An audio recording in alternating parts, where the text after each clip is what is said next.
Rabia was only 16 when her childhood quietly ended.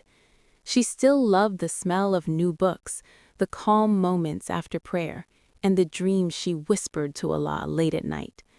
Rabia wanted to study, to understand the world, and to become a woman who could stand on her own feet with dignity. But her dreams were fragile because decisions about her life were being made without her voice.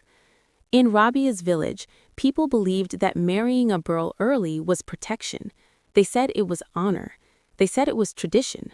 But no one asked Rabia what she wanted. One evening, Rabia overheard her parents talking. Her name was spoken with finality, as if her future were a parcel already wrapped and ready to be handed over. A proposal had come from a man twice her age. He was financially stable, they said. This is best for her, they said. Rabia's heart trembled. That night, she prayed longer than usual. With tears soaking her prayer mat, she whispered, "Ya Allah, you are Al-Adl, the most just.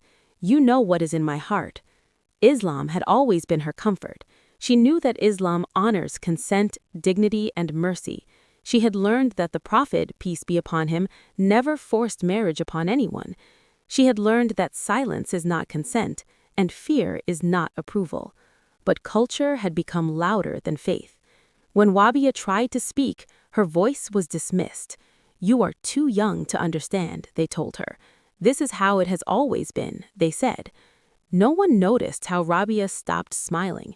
No one noticed how her prayers became heavy with fear instead of hope. The day her marriage was fixed, Rabia felt like a guest in her own life. The man she was to marry did not ask her dreams. He did not ask her age. He only asked about dowry and arrangements.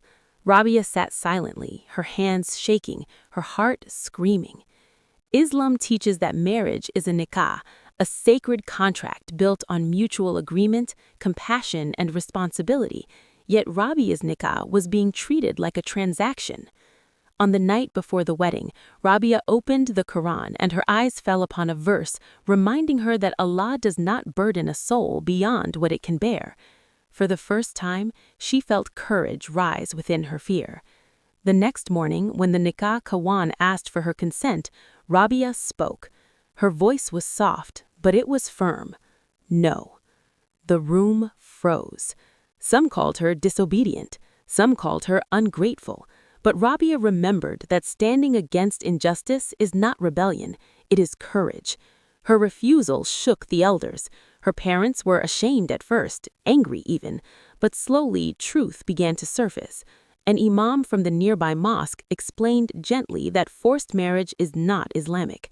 He reminded them that Rasulullah, peace be upon him, gave women the right to choose, to say yes or no. Silence filled the room again, this time with realization. Rabia's marriage was called off. The days that followed were not easy. People talked, fingers were pointed, but Rabia felt something she had never felt before: peace. She returned to her studies. She rebuilt her confidence. Most importantly, she learned that Islam is not the enemy of women's freedom, it is its protector. Rabia's story is not just her own. It is the story of countless children whose voices are ignored in the name of culture. Forced child marriage is not protection. It is zulm, injustice. Islam stands for mercy, justice, and choice. Any tradition that crushes a child's soul in the name of honor is not from Islam. Rabia grew, not just in age, but in strength. And one day, when she was ready, she chose marriage, not out of fear, but out of peace. And that made all the difference. Islam gives children rights, not chains. Forced marriage is not faith, it is injustice.